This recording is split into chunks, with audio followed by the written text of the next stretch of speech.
The research station floated quietly in space, its silver walls reflecting light from the distant star.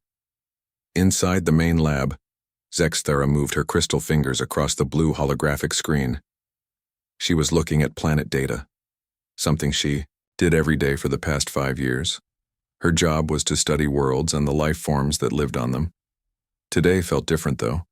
She found something strange in the files. "Computer, show me planet designation Sol 3, she said in her musical voice. The crystal spikes on her head glowed brighter when she was curious. The screen showed a small blue and green world. Beautiful white clouds swirled around its surface. It looked peaceful and pretty. But the classification code made Zexthera's crystals dim with fear. Class 13, Extinction Protocol, she read aloud. Approach forbidden. Extreme hazard to all known life forms. Class 13 was the worst rating in the galactic system. Only 12 worlds had ever gotten this classification. Most of them were dead now, destroyed by things too terrible to imagine. Zexthera had never seen a Class 13 world that still had life on it. She called up more data. The planet had water, air that could support some life forms, and a temperature that wasn't too hot or cold. So why was it marked as deadly? Her assistant, a small blue creature named Pip, floated over to her desk. "What are you working on, Zexthera?" "I found something weird," she said, pointing at the screen. "This planet looks nice, but it has the worst danger rating possible." Pip's 3 eyes went wide. "A Class 13? Are you sure the computer made no mistake?" "I checked 3 times. The planet is called Earth by the species that lives there. They call themselves humans." "There are still living things on a Class 13 world?" Pip's voice squeaked with surprise. Before Zexthera could answer, the station's speakers crackled to life. "Attention all residents. We have visitors arriving at Docking Bay 7. Please welcome the diplomatic team from the planet Earth." Zexthera and Pip looked at each other with shock. Creatures from the deadly Class 13 world were coming here. "Right now? Should we hide?" Pip whispered. "No," Zexthera said, but her crystals were glowing with nervous energy. "If they're here for diplomacy, they must be peaceful. Maybe the computer made an error." They walked to the observation deck that looked down at the docking bay. A sleek silver ship was connecting to the station. It didn't look scary or dangerous. It looked almost normal. The airlock opened with a soft hiss. The first being to step out was tall and walked on 2 legs. It had smooth skin, not scales or crystals or fur. Its face was flat with 2 eyes, 1 nose, and a mouth. Dark hair covered the top of its head. "That must be a human," Zexthera whispered. The human looked around the docking bay with calm, alert eyes. It wore a blue uniform with shiny metal pieces on the chest. When it moved, each step was steady and sure. There was something about the way it held itself that made Zexthera think of predators she had studied. 2 more humans followed. One was smaller with long yellow hair. The other was taller with dark skin and short hair. They all moved with the same controlled grace. "Welcome to Research Station Omega 7, said Ambassador Quildar, the station's head diplomat. He was from a species that looked like large, gentle deer. His voice always sounded nervous when meeting new beings. Today it sounded terrified. "Thank you," the first human said. Its voice was deep and steady. "I'm Jake Murphy, commander of the exploration vessel Spirit of Liberty. This is Dr. Lisa Carter, our science officer, and Sam Rodriguez, our pilot." Zexthera noticed that Ambassador Quildar was standing much farther away than usual. His fur was standing up, which happened when his species was scared. "We're honored to have you here," Quildar said, but he didn't sound honored. He sounded like he wanted to run away. "Is everything okay?" Dr. Carter asked. She tilted her head slightly, studying the ambassador's behavior. "You seem upset." "Oh no, not upset," Quildar said quickly. "Just surprised. We didn't expect to meet anyone from your world so soon." Commander Murphy frowned. "Is there a problem with our visit? Our diplomatic request was approved 3 weeks ago." "No problem at all," Quildar said, but his voice cracked. "Please follow me to your quarters. I'm sure you must be tired after your long journey."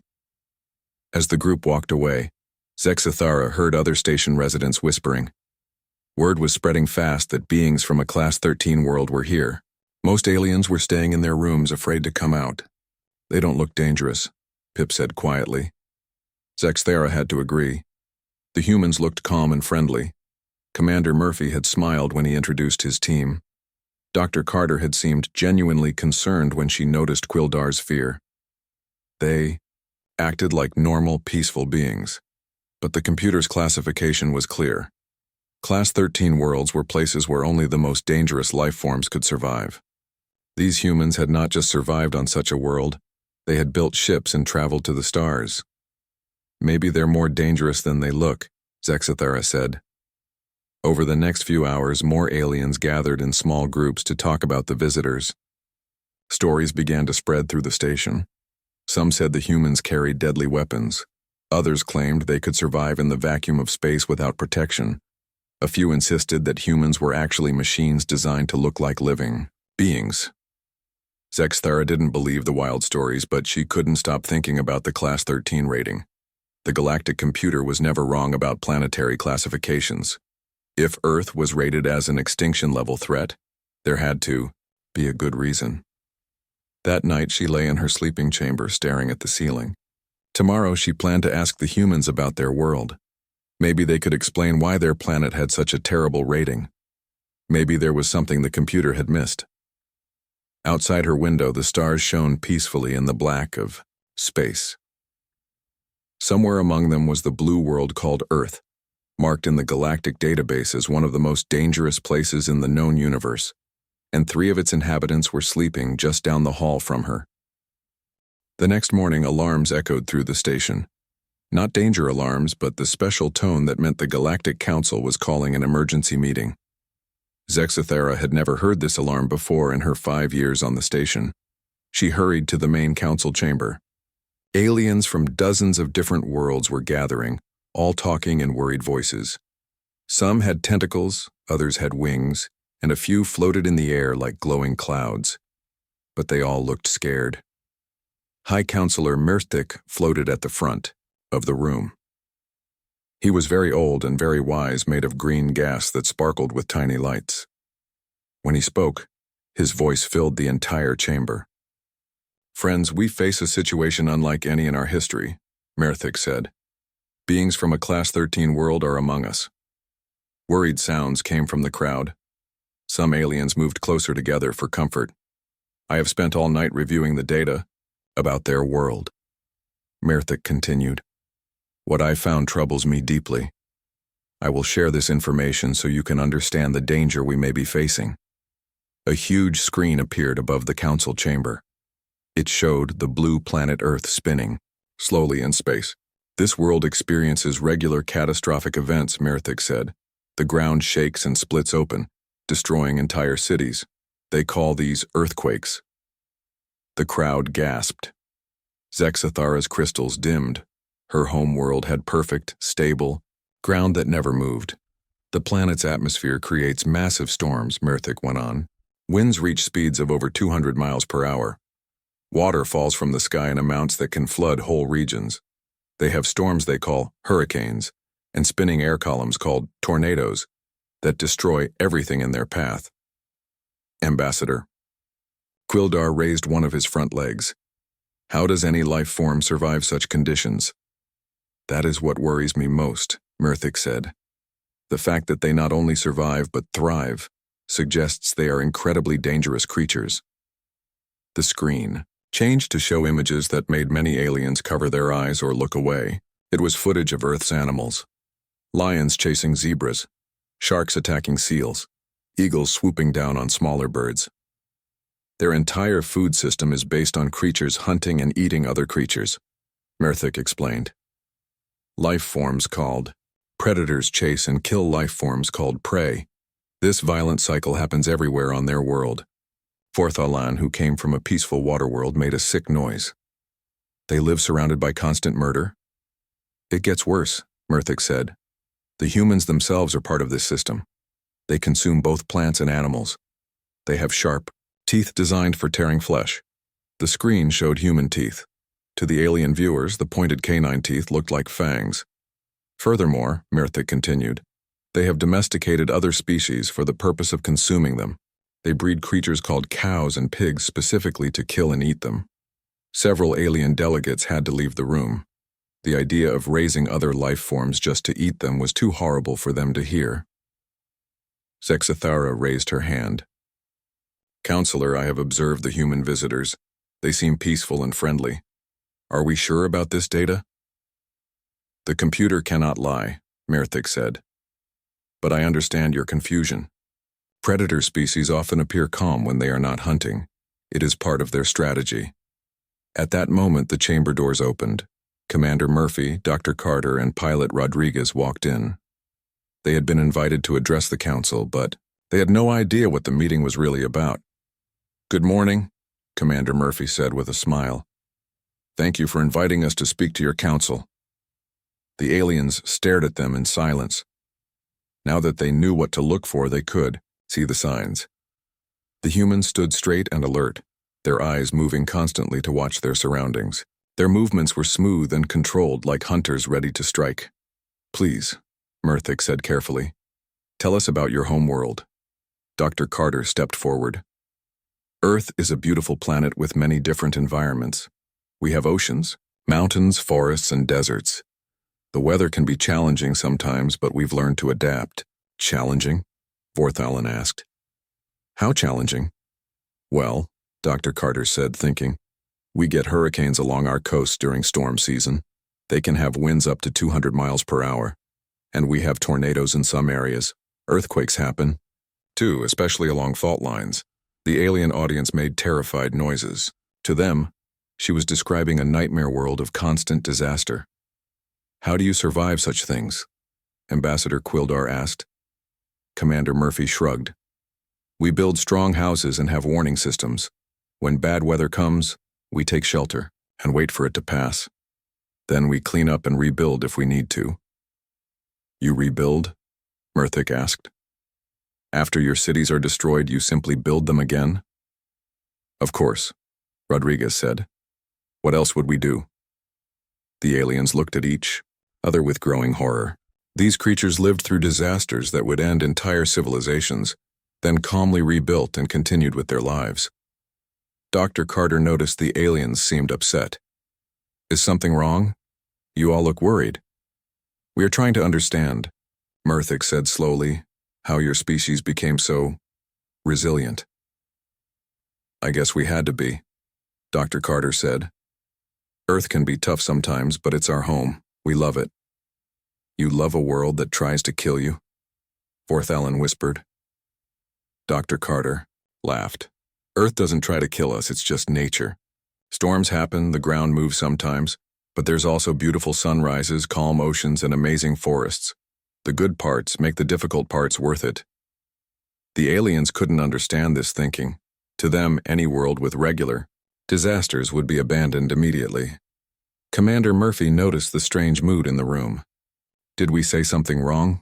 Everyone seems afraid of us. Not afraid, Mirthik said quickly.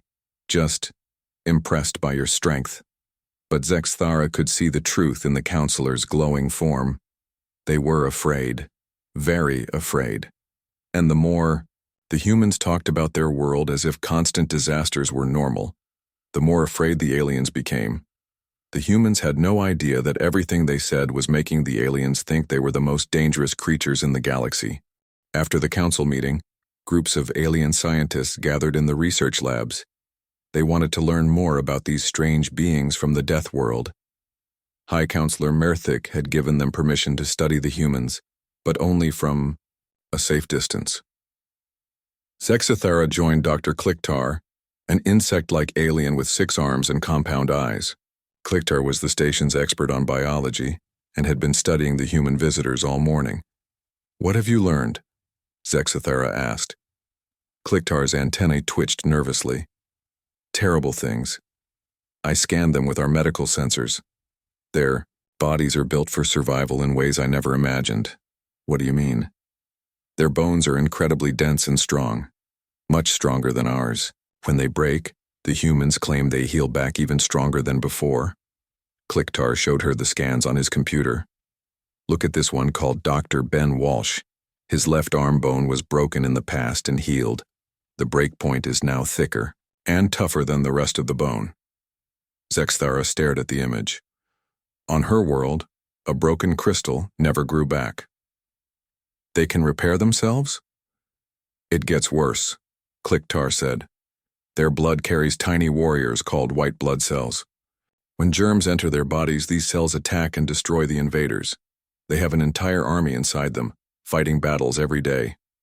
This news spread quickly through the station. Aliens began to whisper that humans were living war machines, with soldier cells in their blood ready to fight any enemy. In another lab, Dr. Flubnox was studying human behavior. Flubnox was a gas being like Murthik, but smaller and purple instead of green. He absorbed sunlight for food and had never understood creatures that ate other living things. I convinced one of them to demonstrate their physical abilities, Flubnox told his assistant. The female called Amy Foster agreed to show us what humans call exercise. Amy Foster was a soldier from the human ship. She was shorter than the other humans but moved with quick, precise motions.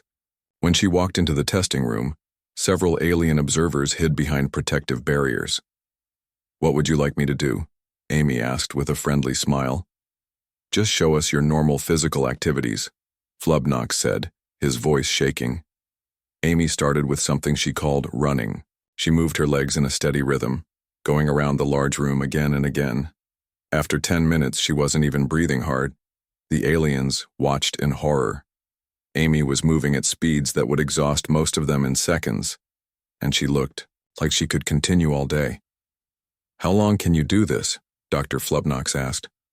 "Oh, I can run for hours if I need to," Amy said. "Yesterday I did a 5-mile run just to stay in shape."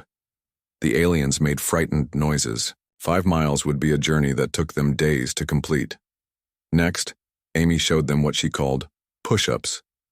She lay on the floor and used her arms to lift her entire body weight up and down, over and over. She did 50 of them without stopping. "This keeps me strong," she explained. "All humans do exercises like this." "All humans?" squeaked a small alien in the corner. "Sure. We have to stay fit and healthy." The aliens decided Amy must be a warrior trained for battle.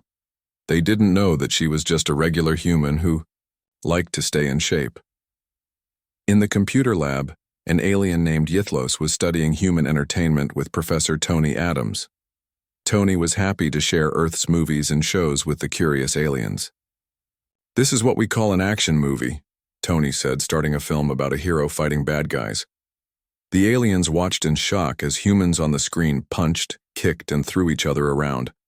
Explosions destroyed buildings while the hero ran through the chaos without seeming scared. "Is this a training video for your warriors?" Yithlos asked. "Training video?" Tony laughed. "No, it's just for fun. People watch these to relax." "You watch violence to relax?" Yithlos's tentacles curled up in confusion. "It's not real violence," Tony explained. "The actors are just pretending. Nobody actually gets hurt." But the aliens didn't understand the difference. To them, humans watched simulated battles for entertainment, which meant they were always thinking about fighting. Tony showed them more movies. Horror films where humans faced terrible monsters. Sports where teams competed against each other. Even cartoons where characters survived impossible situations. "Here's a funny one," Tony said, playing a cartoon where a character got hit by a falling piano and walked away flattened, but still alive. The aliens gasped. Even their children's stories were about surviving deadly situations. In another part of the station, Rachel Green was showing computer games to a group of young alien researchers. The game seemed harmless to her, but the aliens saw them differently. "In this game, you explore a dangerous world and fight monsters," Rachel explained, playing a fantasy adventure game. "You train your children to fight monsters?" asked one alien. "It's just a game," Rachel said. "Kids play it for fun." She showed them more games. Racing games where cars crashed and exploded. Strategy games where players built armies and conquered territories. Even puzzle games seemed dangerous to the aliens because they involved problem-solving under pressure. "Do all human children play these war games?" another alien asked. "Most kids play some kind of video games," Rachel said. "It helps them learn and have fun." The aliens exchanged worried looks. From their perspective, human children spent their time practicing for battle, learning to fight, and training to survive in dangerous situations. By the end of the day, word had spread throughout the station. The humans were not just survivors of a death world. They were creatures who healed from injuries, had armies in their blood, could run for hours without stopping, and trained for warfare from childhood. Even worse, they seemed to enjoy it all. They watched violence for fun, played fighting games to relax, and considered their deadly world beautiful. As night fell, most aliens locked themselves in their rooms. They were convinced that the humans were the most dangerous beings in the galaxy, and they were all trapped on the same station with them. But the humans had no idea that their normal activities were causing such fear. They went to sleep, thinking they had made some interesting new friends. 3 days after the human visitors arrived, emergency alarms screamed through the station again. This time it was code black, the highest level of danger. Zexathera had never heard this alarm before, and it made her crystals shake with fear. All aliens were ordered to report to the main assembly hall immediately. When Zexathara arrived, she saw that every alien on the station was there. They all looked terrified. High Counselor Murthic floated at the front, his green gas form flickering with urgent light. "My friends, after 3 days of study, we have reached a terrible conclusion. The humans represent an immediate threat to all life in this galaxy." Worried voices filled the hall. Some aliens moved toward the exits, but guards blocked the doors. "Please stay calm," Murthic said. "I will explain what we have learned, and then we will decide what action to take." The big screen above showed images of the human visitors.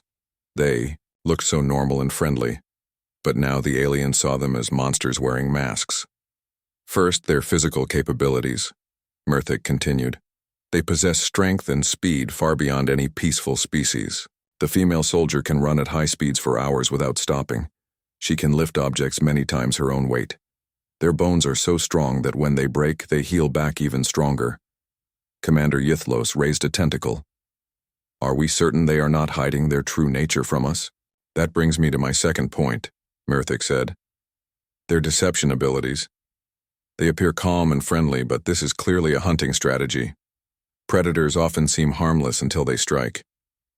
The screen showed footage of the humans talking and laughing with station staff. Now it looked sinister to the watching aliens. Third, their cultural training. From childhood, they practice warfare through games and entertainment. They watch simulated violence and call it fun. Their children learn battle tactics through something they call video games. Dr. Klicktar stood up. "I have more disturbing news. I studied their biology further. Each human carries billions of warrior cells in their blood. These cells are trained to attack and destroy any foreign life form that enters their body." "They have armies inside them?" gasped Vorthalin. "Yes, and they call this normal. They do not even think about the constant warfare happening in their bodies every second of every day." The aliens made horrified sounds. The idea of living with armies fighting battles inside them was beyond their understanding. At that moment, the station's communication system activated. A new voice filled the hall, deep and commanding. "Research Station Omega-7, this is Admiral Rick Stone of the Earth vessel Valiant Dawn. We are approaching your location for scheduled diplomatic meetings. Please prepare for docking." The aliens fell silent. More humans were coming, and this one called himself an admiral, a military leader. "How many ships?" Murthic asked the communication officer. "One large vessel, Admiral. Much bigger than the first human ship." Through the windows, they could see a massive ship approaching. It was sleek and powerful, with weapon ports along its sides. To the aliens, it looked like a warship designed for conquest. "They are bringing their military," whispered Ambassador Quildar. "The invasion has begun." When the Valiant Dawn docked, Admiral Stone stepped out with his crew. He was tall and confident, with gray hair and sharp eyes that seemed to notice everything. His uniform had many medals and insignia that the aliens assumed were battle honors. Behind, Him came more humans. Michelle Lee, who wore the clothes of a diplomat but moved with the same controlled grace as the others. Pete Johnson, an engineer whose hands looked strong enough to tear metal. Each human seemed calm and ready for anything. "Welcome to our station," Ambassador Quildar said, but his voice shook with fear. Admiral Stone noticed the ambassador's distress. "Is everything all right? You seem nervous." "Not nervous," Quildar lied. "Just honored to meet such distinguished visitors." Dr. Carter from the first ship joined them. "Admiral, the station residents have been very curious about Earth. They've been asking lots of questions about our world and our people." "That's natural," Admiral Stone said. "First contact is always exciting for both sides." But the aliens heard something else in his words. To them, it sounded like a predator discussing its prey. The situation got worse when engineer Pete Johnson noticed a problem with the station's power grid. A critical component had been broken for weeks, and the alien engineers couldn't figure out how to fix it. "Mind if I take a look?" Pete asked. "It is very dangerous," warned the alien engineer. "The temperature in that section is too high for most species to survive." Pete shrugged. "How hot is it?" "Nearly 100 degrees in your temperature system." Pete smiled. "That's just a warm day back home. I'll be fine."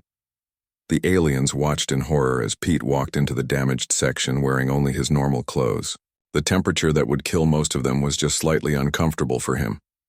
Within an hour, he had fixed the problem that had stumped their best engineers for weeks. "There you go," Pete said, wiping sweat from his forehead. "Should work fine now." The aliens stared at him. He had worked in conditions that would have killed them, fixed a problem they couldn't solve, and seemed barely affected by the experience. Meanwhile, diplomat Michelle Lee was trying to improve relations between humans and aliens. But everything she said made things worse. "Humans are naturally protective," she explained to a group of alien leaders. "When we care about someone, we will do anything to keep them safe." The aliens heard this as a threat. Protective meant aggressive. Caring meant possessive. "We believe in standing up for what's right," Michelle continued. "If someone is in trouble, humans will help, even if it means risking our own lives." This sounded like warrior mentality to the aliens. Humans would fight for their beliefs and risk death without hesitation. "Our species has survived many challenges by working together," Michelle said. "We never give up, no matter how difficult things get." The aliens translated this as, humans were a species that could not be defeated, would never surrender, and always fought as a unified force. By evening, the alien leadership was in full panic mode. They now had more humans on the station, including a military commander and soldiers disguised as diplomats and engineers. The humans had demonstrated superior technology, physical abilities that bordered on supernatural, and a culture based entirely on warfare and conquest. High Counselor Murthick called another emergency meeting. "We must face the truth," he told the assembled aliens. "We are not dealing with a peaceful species making first contact. We are facing an invasion force that has been studying us while pretending to be diplomats." "What do we do?" asked Dr. Klicktar. "We must warn the galaxy," Murthick said, "and we must find a way to survive until help arrives." Outside in the corridor, Admiral Stone was talking quietly with Commander Murphy about their next diplomatic meetings. They had no idea that the aliens were planning to declare war on the entire human race. The next morning started like any other day, but by noon everything had changed. Red warning lights flashed through the station as emergency sirens wailed. This wasn't a drill or a meeting alarm. This was real danger. Zexathera was in her lab when the station shook violently. She grabbed her desk as crystal samples fell to the floor. Through her window, she could see space crackling with strange energy. A solar storm was hitting them, much stronger than anyone had predicted. "All residents to emergency stations," the station computer announced. "Critical system failure in main power core. Life support compromised." In the main control room, alien engineers ran back and forth in panic. Sparks flew from broken machines. The air was getting hot and hard to breathe. "How long do we have?" High Counselor Murthick asked. 6 hours, maybe 8 if we're lucky," the chief engineer replied. The storm damaged our shields and power systems. We can't fix it in time. What about rescue ships? The nearest ship is 2 days away. The storm is too strong for faster travel. Murthic's gas form flickered with fear. Send evacuation calls to all ships in the area. Meanwhile, the humans had gathered in their meeting room when the emergency started. Admiral Stone was looking at data on his tablet while Commander Murphy checked with his ship. How bad is it? Dr. Carter asked. Pretty serious, Murphy replied. The storm knocked out their main systems. They're losing life support. Can we help? Asked Michelle Lee. Admiral Stone studied the station's blueprints on his screen. Their design is different from ours, but maybe. Pete, what do you think? Engineer. Pete Johnson was already putting on his work clothes. I can try, but I'll need to get into some dangerous areas. Too dangerous, Murphy said. The radiation levels are rising. Pete smiled. I've worked in worse conditions. Remember the solar panels we fixed on Europa? That was much hotter. The aliens didn't know that Pete had once worked on Jupiter's moon, in conditions that would kill most life forms. To him, this was just another repair job. When Pete started working, the aliens watched in amazement. He crawled through damaged sections where the temperature was over 120 degrees. Radiation that would poison most species barely slowed him down. He worked for hours without stopping, his hands moving quickly to reconnect broken circuits. How is he still alive in there? Dr. Klicktar whispered. Humans must be immune to radiation, another alien replied. But Pete wasn't immune. He was just tough and determined. His body was built to handle stress that would kill others. As Pete worked on the power systems, other humans joined the repair effort. Dr. Ben Walsh, the medic, went to help injured aliens. He found several who had been hurt when the station shook. Let me help, Ben said gently to a small alien who was bleeding green fluid. Stay away, the alien cried. You'll hurt me worse. Ben looked confused. I'm a doctor. I want to help you feel better. But the alien was terrified. To him, a creature from a Deathworld offering medical help seemed like a trick. Ben sat down slowly and spoke in a soft voice. I know you're scared, but you're hurt. Please let me help. Something in Ben's voice made the alien look at him differently. Ben's eyes were kind and worried. His hands moved gently as he cleaned the wound. When he put a bandage on the cut, he was very careful not to cause more pain. Why are you helping me? The alien asked. Because you're hurt and I can help, Ben said simply. That's what doctors do. Other aliens began to watch. They saw Ben treating every injured alien with the same gentle care. He didn't seem like a dangerous predator. He seemed like someone who truly wanted to help others feel better. In another part of the station, Nurse Helen Davis was taking care of aliens who were having trouble breathing. The air was getting thin, and many species couldn't handle the changes. Helen set up oxygen masks and breathing machines. She stayed with the sickest aliens, checking on them every few minutes. When a young alien started crying for his mother, Helen sat beside him and told him stories to keep him calm. Why do you care about us? The young alien asked. Because caring about others is what good people do, Helen said. It doesn't matter what species you are. Meanwhile, technician Gary Wilson was risking his life to restore the station's air recycling system. The area was filled with dangerous gases, but Gary went in wearing only a basic breathing mask. This is suicide, an alien engineer said. No one can survive in there. Someone has to try, Gary replied. You all need clean air. He spent 6 hours crawling through toxic tunnels, fixing pipes and filters. Every few minutes he came out coughing and gasping, but he always went back in. By evening, fresh air was flowing through the station again. The biggest change came when the station's main computer failed completely. Without it, they couldn't control life support or call for help. The station would become a dead piece of metal floating in space. Captain Sam Rodriguez made a decision that shocked everyone. We'll use our ship's power to keep the station running. Sir, his pilot said, if we do that and the rescue ships are late, we won't have enough power to get home. I know, Rodriguez said, but we can't let these people die. Admiral Stone agreed. Connect our ship to their power grid. Give them everything they need. The aliens couldn't believe what they were hearing. The humans were willing to risk being stranded in space, maybe forever, to save aliens they had just met. As the Valiant Dawn's power flowed into the station, the lights came back on. The air became clean and cool again. The computers started working. Ambassador Quildar found Admiral Stone in the command center. "Why?" he asked. "Why are you saving us? We thought you were here to conquer us." Admiral Stone looked surprised. "Conquer you? We came here to make friends." "But your world is marked as Class 13. Only the most dangerous species can survive such places." "Dangerous?" Stone laughed. "Earth isn't dangerous to us. It's our home. Yes, we have storms and earthquakes, but we work together to handle them. That's what people do. We help each other." Quildar's eyes went wide. "The classification, it wasn't marking you as dangerous to others. It was marking your world as dangerous for us to visit." "Exactly," Dr. Carter said, joining the conversation.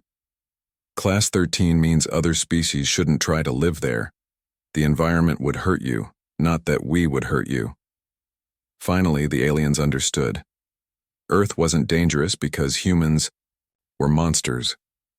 It was dangerous because the planet itself was so harsh that only a very strong and cooperative species could survive there. All the things that had scared them, human strength, healing abilities, teamwork, these weren't weapons for conquest. They were tools for survival that had made humans incredibly good at helping others survive too. High Counselor Merthic made an announcement to the whole station. "My friends, we have learned something important today. We judged these beings by their strength and forgot to look at their hearts. They are not conquerors, they are protectors." 2 days later, when rescue ships finally arrived, they found something amazing. Humans and aliens working together, sharing stories and laughter. The fear was gone, replaced by friendship and respect.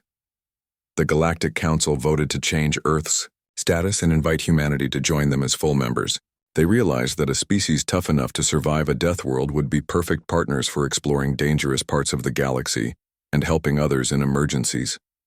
6 months later, the first joint human-alien colony was being built on, a world that other species had thought was too dangerous to settle.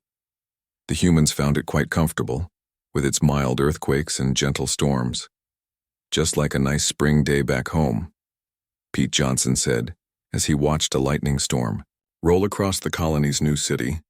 The aliens still couldn't understand how anyone could call lightning nice, but they were learning that humans saw beauty and opportunity where others saw only danger.